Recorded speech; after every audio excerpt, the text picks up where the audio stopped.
So, how are you liking your time in Slovakia? Is this your first time doing a clinic, horse clinic? First time in Slovakia, yeah.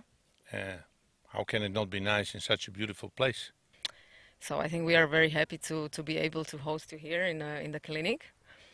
And how did you come here just for the clinic, or did you come here earlier? I had a student at the European Championships for young riders. It was his last year. From the Belgium team, they won the silver medal with the Belgium team. So it was a nice result actually team-wise, because winning a medal is always something you dream of. And they were actually leading. They lost the gold, but at the end of the day, you never lose the gold. You win the silver. And so I was here now. I get to spend here more than a week. Yeah, it's very nice, very nice. Je tu veľmi spokojný, pretože prišiel už pred týždňom na Európske majstrovstvá mládeže, kde mal zverenca z Belgicka, ktorému sa podarilo získať striebornú medailu. Takže má na toto ako veľmi pekné spomienky a je to jeho vlastne posledný rok toho zverenca v tej kategórii. A je krásne, že sa mu teda podarila strieborná medaila, aj keď je pravda, že mal našliapnuté na zlato, takže v prvom momente bol možno troška smutný, lebo je to také, že prehrali sme zlato, ale v podstate nikdy človek neprehrá zlato, ale získa striebro a získať medailu je vždy krásne. Maybe tell me about your silver medal that you won, not lost. Opýtala som sa, nech nám porozpráva o tom, ako on vyhral medailu a nie, že prehral zlato, lebo vyhral striebornú. It was a beautiful experience because it was 44 years of my age and it was the first international championship I went to. Bolo to pre mňa vlastne, ja som mal 44 vtedy a bolo to pre mňa prvé také najväčšie medzinárodné podujatie, na ktoré som išiel. It is a medal that has been achieved with no budget. A je to naozaj medaila, ktorú sa mi podarilo dosiahnuť bez toho, že by som na to mal nejaké veľké finančné prostriedky. It was about, at the end of the day, it's about a horse that can do the job. V konečnom dôsledku je to, taká medaila je vlastne o tom, že máte koňa, ktorý je to schopný spraviť. A rider that he knows what he's doing. A samozrejme aj jazdec musí vedieť, čo robí. And absolutely no bad luck. A ešte musíte mať absolútne minimum zlého šťastia, alebo musíte mať len to dobré šťastie. The silver medal in general is made, of course, very important. But when you really go do the sport, you have achieved other things maybe in the sport that are riding-wise and sport-wise, for me personally, as a higher level. But because it's the Olympic Games, you know, it's the biggest achievement, yeah. Samozrejme, to nie je len o tej striebornej medaile z olympiády. Jasné, že ako jazdec som mal aj iné úspechy a možno som dosiahol veci, ktoré sú pre mňa dôležité ako pre jazdca. Celá moja celoživotná práca, to, kam som sa dostal, ale samozrejme, že je to považované je to veľmi uznávané, keď človeku sa podarí získať striebornú medailu, ktorú získal na olympiáde v Sydney v tomto športe.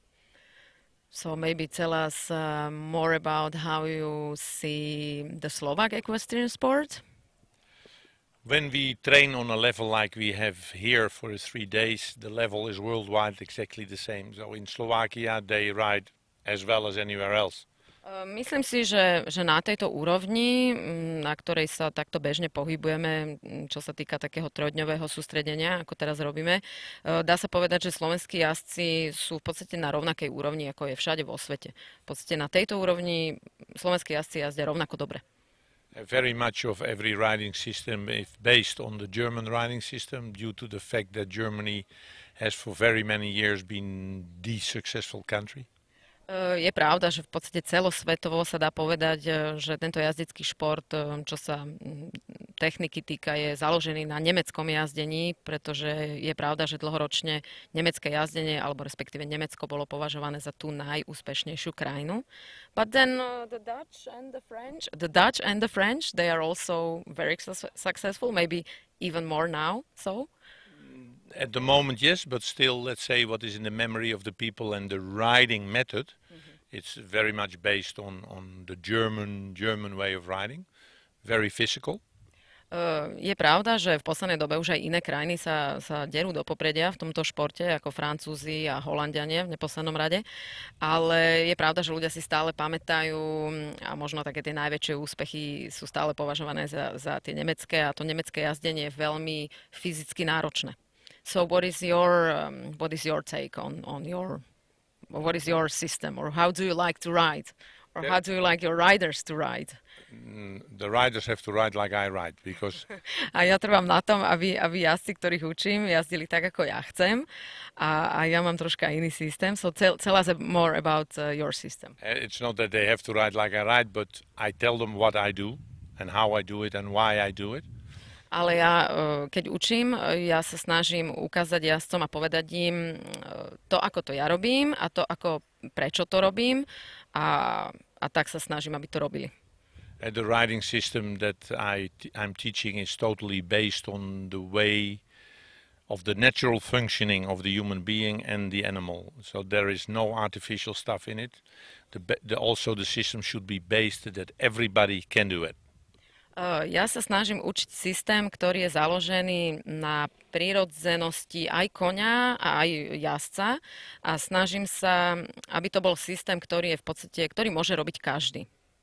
So I try to get them familiar with a technique of riding that does not need so much physical strength as the others. Takže ja sa ich snažím naučiť systém, ktorý pri jazdení nepoužíva možno toľko sily ako pri iných systémoch. And how do you find the progress so far of your students here? They are trying hard. A páči sa mu, pýtala som sa na to, že ako sa mu pozdávajú študenti, aký robia pokrok. A jemu sa páči, že sa snažia a ten pokrok tam vidí. As a trainer, you always have to respect the ability of the person. So as a trainer, you give information, and then the person deals with it. You repeat, you try again, you repeat. One gets it quicker than the other, but that people are different. Ale ja ako tréner sa snažím rešpektovať schopnosti mojich zverencov a samozrejme, že niektoré veci opakujem, niektorí to pochopia skôr, niektorým to trvá dlhšie, ale takto to funguje všade. So what do you think about the problems in this sport, or in this sport in general, or maybe in Slovakia?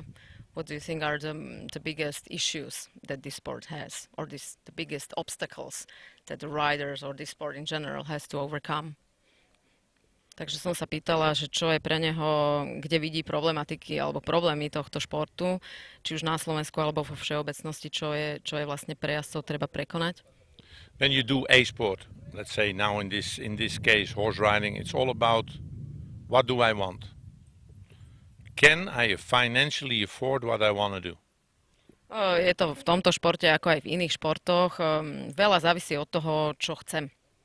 Otázka je, čo si môžem dovoliť v tomto športe. Alebo respektíve môžem si dovoliť to, čo chcem dosiahnuť. If you want to do this sport at a very high level, keď chcete robiť tento šport na vysokej úrovni, you need consistently a very high budget. Je pravda, že potrebujete štandardne dlhodobo vysoké náklady.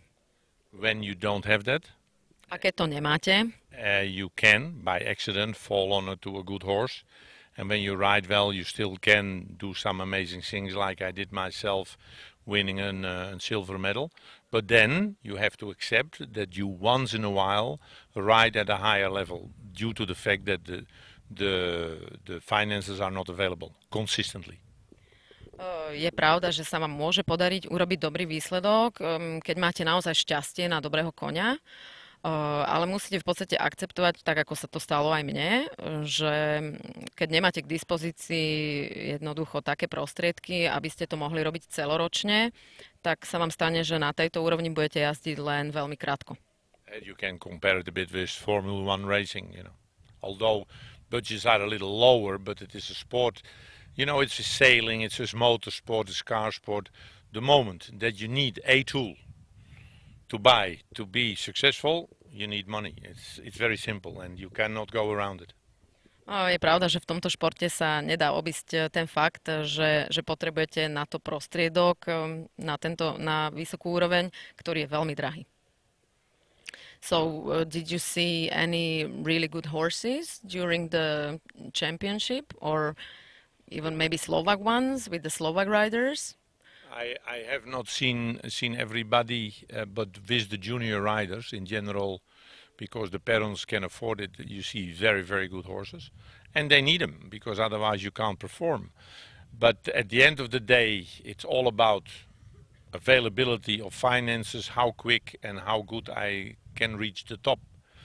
And then also, what do I want as a person? You see a lot of people that have the financial possibilities, but they don't really look to be a top rider. They just want enjoyment. And they go to a show here and there, they buy a VIP table, they want to be part of the scene, but not necessarily want to be a top rider, for example.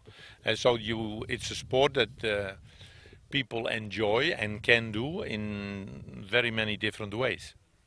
Je pravda, že videl som na európskych majstrovstvách, ktoré sa tu nakonali, veľa dobrých koní a títo mladí jazdci, aj preto, že tie kone potrebujú na túto úroveň, aj preto, že si to, dajme tomu, rodičia môžu dovoliť, tieto kone majú. Ale zase každý to robí, je veľa jazdcov, ktorí to možno majú práve prostriedky, ale možno nemajú tú chuť sa naozaj stať top jazdcom a podávať takéto výkony a obetovať tomu možno čas, energiu, že možno sú súčasťou tohto okruhu ľudí, ktorí sú, dajme tomu, v prvej stovke, ale dajme tomu sa zúčastnia len niekedy, zaplatia si vstupné na takéto preteky, zúčastnia sa, ale nepodávajú také výkony, aby sa mohli prebojovať, dajme tomu, až na olympiádu. What else would you like to tell us? More or less it's it. What are your plans for the future? Do you still plan on competing on a top level? Oh yeah. Let's say I'm 61 now. I feel pretty fit let's say riding fit. At the moment I have a nice horse in which I believe a lot. I have a long-term plan, direction 2020. At the end of the day, I've proven that I can do it, but I cannot do it without the horse. So at the end of the day, the horse, I hope, lives up to my expectations. If that is the case, I definitely will make it again, yeah. But if the horse cannot, then I stay on a lower level. I enjoy competing on a weekly basis. So I do my work in the middle of the week. When my wife is training the horses at home. I have 1 or 2 horses, depends a little bit. And I ride for hobby pleasure. But when the horse can do it, I will still do the high level, yeah, definitely. It is very important also that as me as a trainer, I want to stay riding fit, even when you don't compete on a higher level. It is very important that in case that the students sort of can't figure it out, that it is always important as a riding teacher that you can show them how it works. There's one thing I hate the most, is teachers that talk in jeans and with sport shoes on and never sit on the horse and show the people what to do. Those people should never teach horse riding, because when you cannot show the student how it works, don't teach. A jedným z dôvodov, prečo sa stále udržiava ako v dobrej kondícii ako jazdec, jedným z tých dôvodov je, že v svojej práci ako učiteľ alebo ako tréner, pretože naozaj Albert Vorn je jedným uznávaným trénerom a trénuje po celom svete, vždy trénuje tak ľudí, že im je to schopné ukázať. Im to schopný ukázať na tom koni, ktorého oni jazdia a veľakrát musí svojim zverencom aj pomôcť, keď si oni nevedia poradiť. A preto je pre neho dôležité, aby on nebol tým trénerom, ktorý trénuje v teniskách a v riflách, pretože podľa neho, keď to tréner nie je schopný ukázať a naozaj dokázať, že to ide, tak je to potom ťažké mu to uveriť. So we would like to thank you for coming to Slovakia. It's a great honor, and I think you've made a lot of people very happy by coming here and giving us or sharing with us your knowledge. about your horses and your experience. So thank you for that, and good luck for your future, and we hope to see you one day at the top level, winning another gold medal maybe. Would be very nice. We never know. Thank you for having me. Thank you very Bye-bye. much.